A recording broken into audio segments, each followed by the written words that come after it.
Udah gue record. Assalamualaikum warahmatullahi wabarakatuh. Di sini kami akan mempresentasikan tugas besar dari rekayasa perangkat lunak dengan studi kasus jurnal manajemen proyek sistem informasi pada sistem pengolahan data reseller PT Reply. Kami beranggota 3 orang. Pertama, Fatimah Tujaro.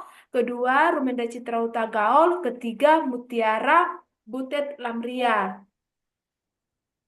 Tujuan studi kasus itu pemahaman terkait WBS digunakan untuk memecahkan pekerjaan proyek dan menjadi bagian yang lebih kecil dan terkelola. Studi kasus terhadap penelitian ini menggambarkan bagian WBS digunakan untuk merencanakan dan menjadwalkan kegiatan proyek serta mengalokasikan sumber daya manusia. Manajemen proyek, merupakan strategi penting dalam mencapai efisiensi dan efektivitas. PT PT Reply menghadapi kendala dalam pengelolaan data reseller dan tagihan yang masih manual. Oleh karena itu, penelitian bertujuan untuk mengembangkan sistem informasi pengolahan data reseller menggunakan work work breakdown WBS struktur atau WBS dengan metode waterfall.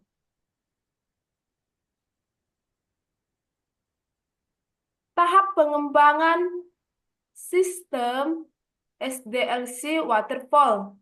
Rancangan dan implementasi sistem informasi berbasis website untuk mengelola data reseller di PT Reply dengan mengaplikasikan WBS metode pengembangan waterfall. WBS membantu dalam perencanaan pengalokasian sumber daya.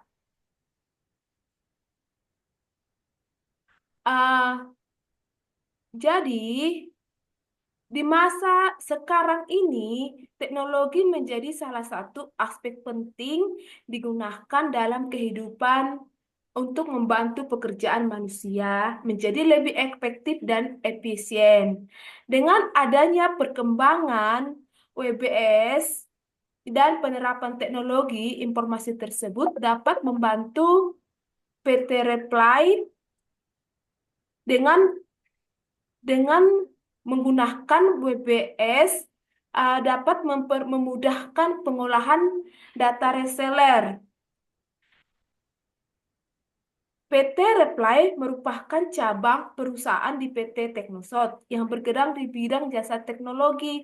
Namun, perusahaan ini didirikan untuk memenuhi kebutuhan internet dan skala dan memiliki beberapa bidang di dalamnya, seperti pembuatan hosting, bidang jaringan, dan bidang digital marketing.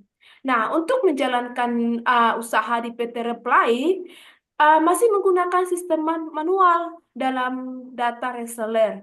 Nah, saat ini PT Rep- saat proses memasukkan data saat ini masih menggunakan metode yang sederhana dengan pencatatan manual di buku tulis. Nah, ini memungkinkan terjadinya human atau error. Nah, atau bisa lupa menyimpan dan kehilangan data sehingga merepotkan ketika mencarinya.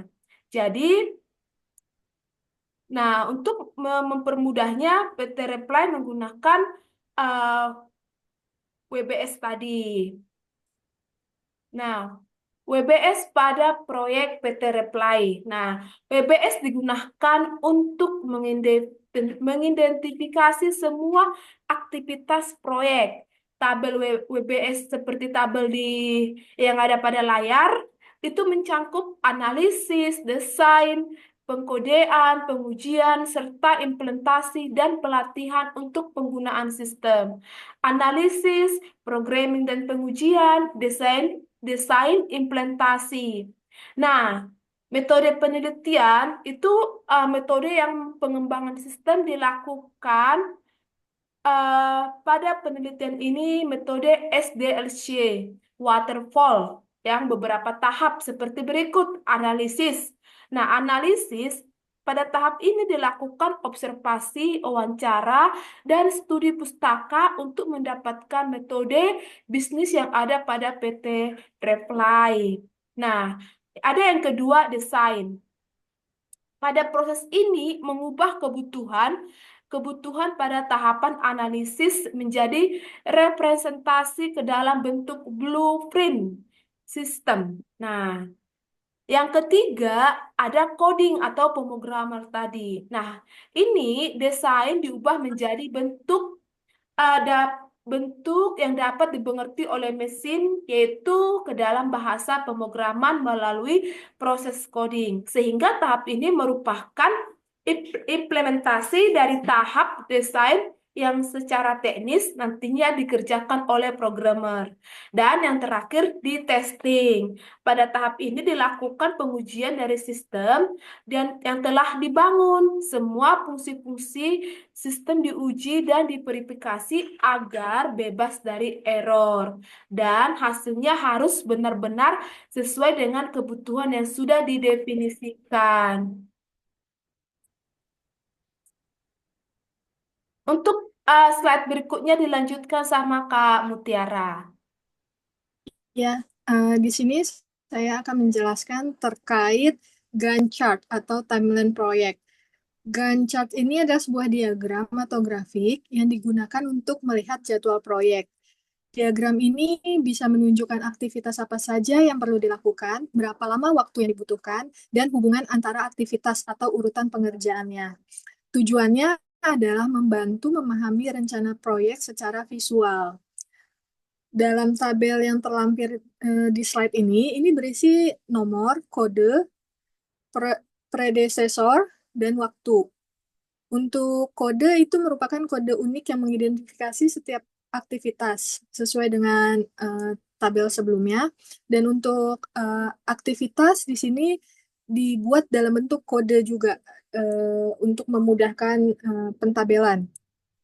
Predesesor di sini ditujukan untuk melacak aktivitas yang harus selesai lebih dulu sebelum aktivitas lainnya dimulai. Untuk untuk waktu itu adalah durasi pengerjaan aktivitas, biasanya satuan waktu itu hari. Dan untuk highlight kuning ini dalam grafik, ini menunjukkan kapan pekerjaan dimulai dan berakhir. Dan cara pembacaannya, misal ini kan ada kode 1.1, ya kan, predesesornya ini kosong. Artinya aktivitas ini adalah langkah pertama, jadi tidak ada eh, eh, langkah sebelum aktivitas 1.1 ini dimulai. Jadi ini adalah langkah awal, berbeda dengan waktu 1.3. Ini dia harus melewati 1.1.1.2 dulu, baru dia bisa melakukan aktivitas 1.3 seperti itu. Dan untuk pengerjaannya waktunya untuk 1.1 itu ada di 5 hari.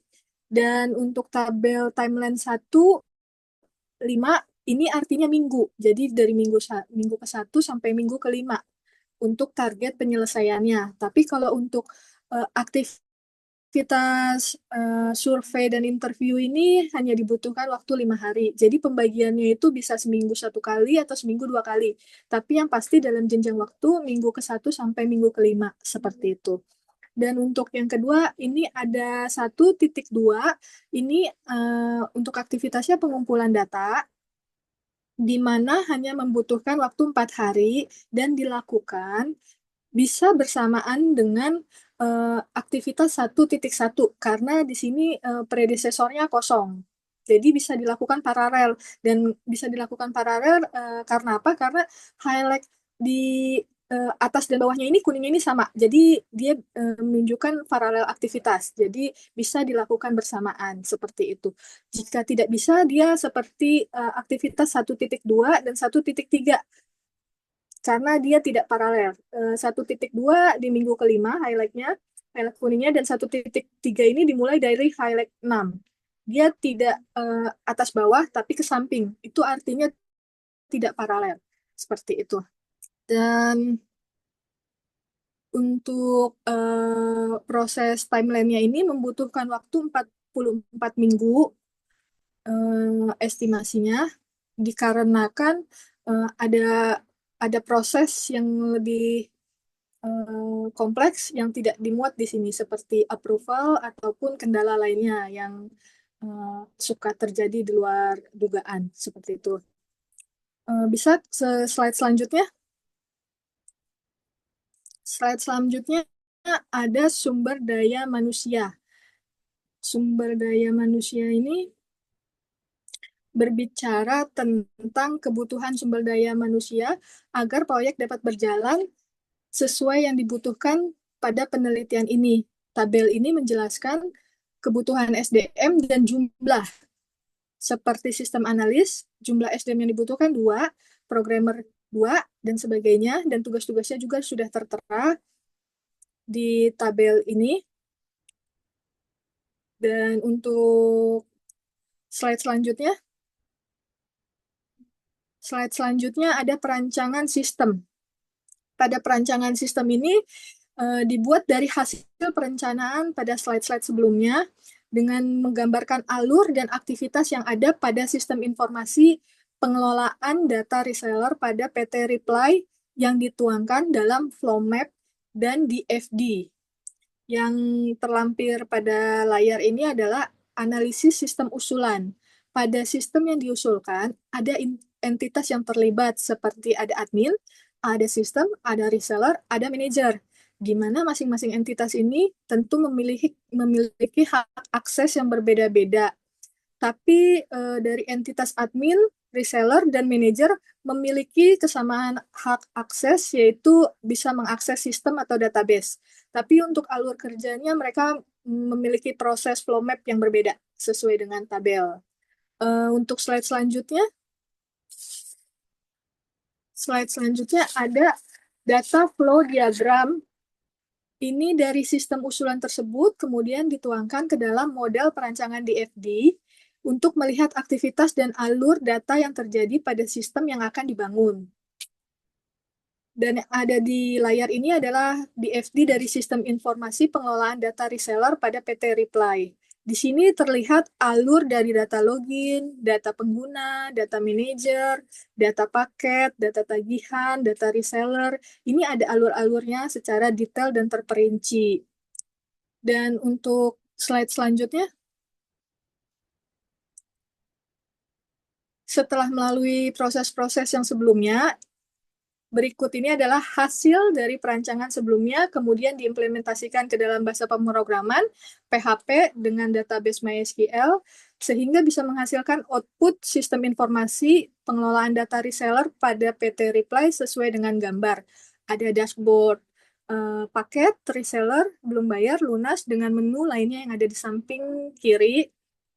Dan pada halaman tersebut, admin dapat mengelola data-data mulai dari data paket, data reseller, data tagihan, data pembayaran lunas, dan pengguna sistem.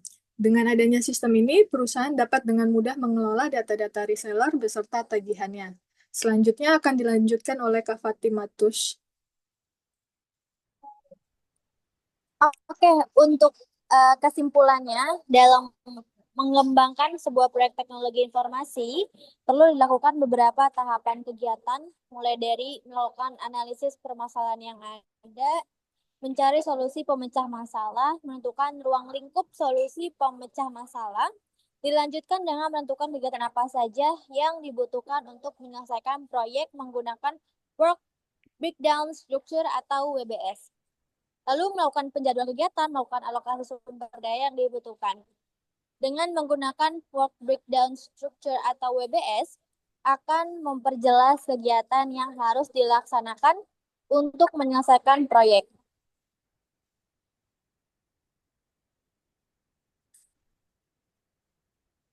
Untuk hasil studi kasusnya, berdasarkan hasil perencanaan proyek sistem informasi yang dipaparkan pada penelitian ini, dengan menggunakan pendekatan SDLC Waterfall dan Work Breakdown Structure atau WBS, dapat menyelesaikan proyek sesuai dengan jadwal yang telah ditentukan sebelumnya. Dalam pengimplementasiannya, pengerjaan proyek dikerjakan dengan disiplin mengikuti jadwal pelaksanaan kegiatan sesuai dengan alokasi sumber daya manusia dan sumber daya lainnya. Dengan oke. Untuk saran studi kasusnya, agak turun Kak. Oke. Untuk saran studi kasusnya,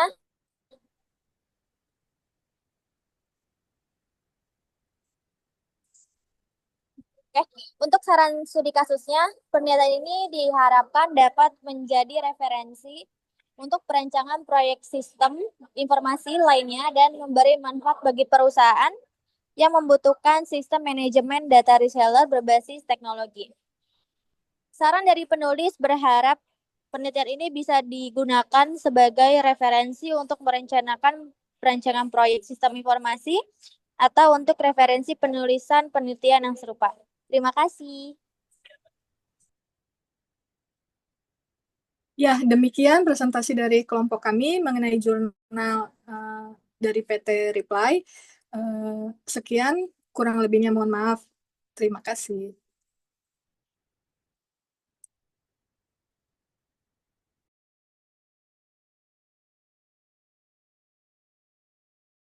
Itu yang di